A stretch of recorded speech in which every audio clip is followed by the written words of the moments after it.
dans le prochain épisode de Un si grand soleil. Tandis que Jonathan et Eve passent la soirée ensemble, Héloïse est mise en examen. Attention, les paragraphes qui suivent contiennent des spoilers sur l'épisode d'Un si grand soleil diffusé lundi soir sur France 2. Si vous ne voulez rien savoir, ne lisez pas ce qui suit. Lundi 17 mai 2021 dans Un si grand soleil. Jonathan et Eve passent la soirée ensemble dans la matinée. Virgile informe Florent que Jonathan s'est installé au camping, ce qui ne plaît pas à l'avocat qui lui demande de faire attention. Pendant ce temps, Jonathan croise Eve au camping. Après qu'il a invité à l'accompagner voir une pièce de théâtre, la professeure de français prend son numéro de téléphone et promet de le recontacter si elle parvient à se libérer. Virgile, qui les a vus discuter au loin, attend d'être seul avec la mère d'Elliot pour la mettre en garde contre Jonathan. Cependant, elle déclare vouloir se faire propre opinion toute seule.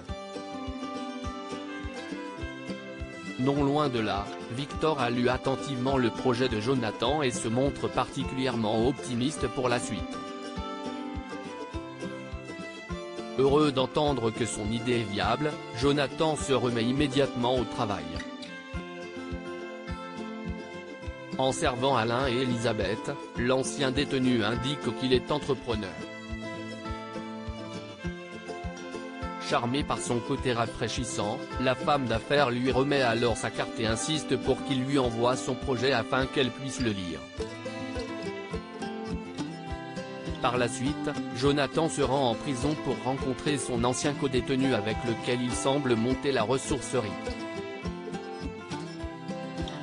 Comme tout se déroule bien, Jonathan déclare qu'il va pouvoir envoyer à son avocat sa promesse d'embauche, ce qui lui permettra d'obtenir une liberté conditionnelle. En fin de journée, Eve retrouve Jonathan qui est très stressé étant donné que cela fait 4 ans qu'il n'a pas eu ce genre de rendez-vous. Tout en se dirigeant vers le théâtre, Eve et Jonathan s'épanchent sur leur vie sentimentale.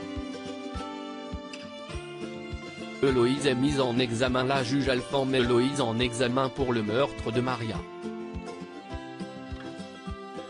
Elle a beau clamer son innocence, la décision de la juge est irrévocable.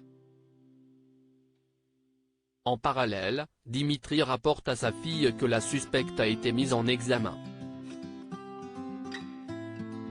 Très émue, l'adolescente a du mal à comprendre que sa mère ait pu être tuée par jalousie. De son côté, Sabine confie à son fils que les derniers mots de Maria étaient « J'ai griffé le tigre ».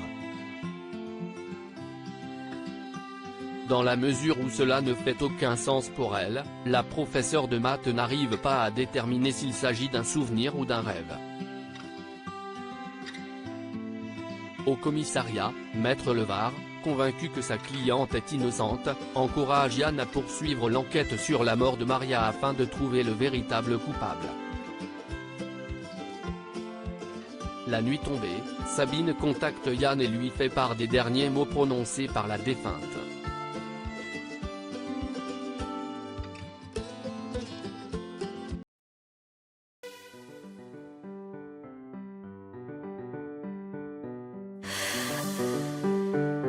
The man I love just had a